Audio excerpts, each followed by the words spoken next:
सुप्रभात बच्चों। आज हम कक्षा 8 के लिए हिंदी की पाठ्य पुस्तक वसंत भाग 3 के पाठ 6 के प्रश्नोत्तर के बारे में बात करने जा रहे हैं। इस पाठ को हम हमारे पूर्व वाले वीडियो में पढ़ चुके हैं। अगर आपने इस पाठ को पढ़ा नहीं है तो उसे पढ़ने के लिए हमारे चैनल को सब्सक्राइब करके प्लेलिस्ट में कक्षा 8 में जाकर के इस पाठ को पढ़ सकते हैं, उसका अध्ययन कर सकते हैं। आइए अब हम इस पाठ के प्रश्नोत्तरों के बारे में बात करते हैं। भगवान के डाकिए। पाठ्य पुस्तक में जो पीछे पाठ समाप्त होने के बाद जो प्रश्न दिए गए हैं उनका हमें हल कर रहे हैं। पहला प्रश्न है, कवि ने पक्षी और बादल को भगवान का डाकिया क्यों बताया है? भगवान के डाकिए क्यों बताया? इस कविता को पढ़ने के बाद, इस गीत को पढ़ने के बाद हम जब इस प्रश्न का जवाब देंगे तो इस तरह से होगा वो जवाब, क्योंकि ये एक देश से दूसरे देश को जाते हैं तथा ये वहाँ की प्रकृति की हवा, खुशबू, जल, वातावरण आदि के रूप में हमें वहाँ की प्रकृति का संदेश हम तक पहुँचाते हैं तथा प्रकृति ही सर्वशक्ति संपन्न स्वरूपा ईश्वर है। इसमें दो बातें बताई गई कि पक्षी और बादल भगवान के डाकिए क्यों बताया गया। तो पक्षी जब एक देश से दूसरे देश को जाते हैं तो वहाँ की हवा, खुशबू, जल, वातावरण आदि के रूप में उस जो जहाँ के वो निवासी हैं, जहाँ वो रहते हैं, उसको दूसरे देश में पहुँचाते हैं। और प्रकृति ही सर्वशक्ति संपन्न स्वरूपा ईश्वर है, इसलिए उन्हें ईश्वर का डाकिया बताया गया। आइए प्रश्न 2 के बारे में बात करते हैं। पक्षी और बादल द्वारा लाई गई चिट्ठियों को कौन कौन पढ़ पाते हैं? सोच कर के, जैसे डाकिये की लाई गई चिट्ठियों को हम भी पढ़ सकते हैं, कोई भी पढ़ा लिखा आदमी पढ़ सकता है। वैसे ही यहाँ पे लेखक ने प्रश्न किया है कि पक्षी और बादल द्वारा लाई गई चिट्ठियों को कौन पढ़ पाते हैं। तो इसमें कौन पढ़ पाते हैं बच्चों? पक्षी और बादल द्वारा लाई गई चिट्ठियों को पेड़ पौधे, पानी और पहाड़ पढ़ पाते हैं। बिल्कुल सही कहा आपने। पक्षी और बादल द्वारा लाई गई चिट्ठियों को पेड़ पौधे, पानी और पहाड़ पढ़ पाते हैं।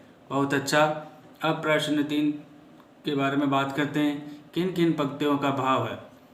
पहला क्या है, पक्षी और बादल प्रेम, सद्भाव, एकता का संदेश एक देश से दूसरे देश को भेजते हैं। यानी इस कविता को हम पढ़ते हैं तो वो कौन सी लाइन है जिनमें ऐसा संदेश छिपा हुआ है? हम तो समझ नहीं पाते हैं, मगर उनकी लाई चिट्ठियाँ पेड़ पौधे, पानी और पहाड़ बाँचते हैं। वेरी गुड, बहुत अति सुंदर। हम तो समझ नहीं पाते मगर उनकी लाई चिट्ठियाँ पेड़ पौधे और पानी पहाड़ बाँचते हैं। ये ऐसी पंक्तियाँ हैं जो इस कविता में इस प्रश्न का जो भाव है वो बता रही है। ख के बारे में बात करते हैं। प्रकृति देश देश में भेदभाव नहीं करती, एक देश से उठा बादल दूसरे देश में बरस जाता है, ऐसा भाव बताने वाली इस कविता में कौन सी पंक्तियां हैं बच्चों? एक देश का भाप दूसरे देश में पानी बनकर गिरता है। बहुत अच्छा, अति सुंदर। एक देश का भाप दूसरे देश में पानी बनकर गिरता है, यानी प्रकृति कोई भी भेदभाव नहीं करती है। चौथे प्रश्न के बारे में बात करते हैं। पक्षी और बादल की चिट्ठियों में पेड़ पौधे, पानी और पहाड़ क्या पढ़ पाते हैं बच्चों? जैसे हम पढ़ते हैं अपने प्रियजनों का संदेश कि हमारे मामा ने, चाचा ने, हमारे मित्र ने जो संदेश भेजा है हमको, हम उसको पढ़ करके समझ जाते हैं। तो वैसे ही पक्षी और बादल की चिट्ठियों में पेड़ पौधे, पानी और पहाड़ क्या पढ़ते होंगे बच्चों? वहाँ की प्रकृति के खुशबू, जलवायु आदि को महसूस करते हैं। Very good. वहाँ की प्रकृति की खुशबू, जलवायु आदि को वो महसूस करते हैं। कौन महसूस करते हैं?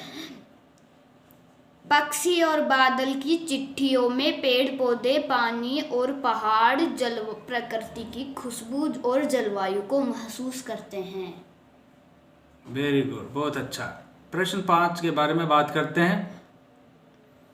एक देश की धरती दूसरे देश को सुगंध भेजती है। इस कथन, ये जो लाइन है, पंक्ति है कि एक देश की धरती दूसरे देश को सुगंध भेजती है, इस कथन का भाव स्पष्ट कीजिए कि इस कथन के द्वारा कवि क्या कहना चाहता है या प्रश्न बनाने वाला लेखक क्या कहना चाहता है।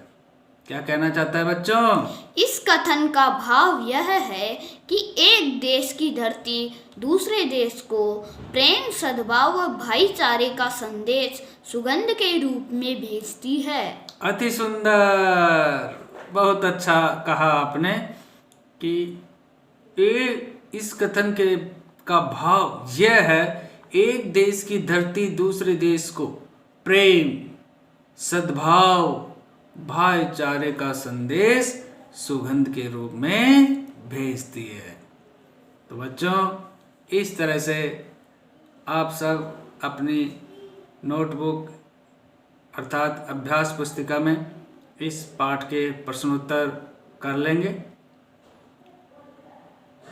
जिसका नाम है भगवान के डाकिये। बहुत ही अच्छा पाठ रहा है और बहुत कुछ इस पाठ से हमको सीखने को मिला है। आगे का पाठ हम अपने अगले वाले वीडियो में पढ़ेंगे। तब तक के लिए धन्यवाद।